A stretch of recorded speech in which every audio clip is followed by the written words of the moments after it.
'Pag ginataang kalabasa, kahit anong version pa yan ang pagluto, ay nako, napakasarap, nakakatakam at mapa-only rice ka talaga sa sarap. At eto na po yung ating mga kailanganing sangkap. Meron tayong sitaw dito, kalabasa, at maglalagay din tayo ng daing. So, fried daing na po 'to at saka lalagyan din natin ng dried shrimp para mas malasa itong ating ginataang kalabasa. So, meron din tayong coconut milk at saka cream. At maglalagay din tayo ng lemongrass, green chili, onion at saka ginger.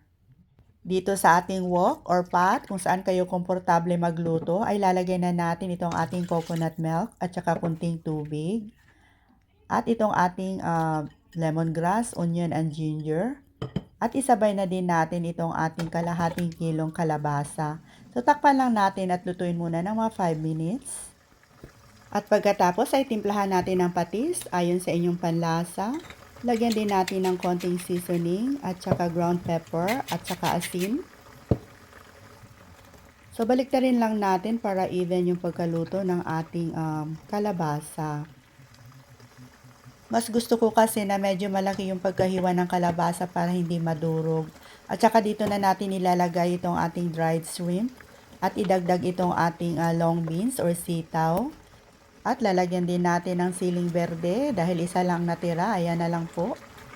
Takpan muna natin at hayaang maluto ng mga about 5 to 8 minutes.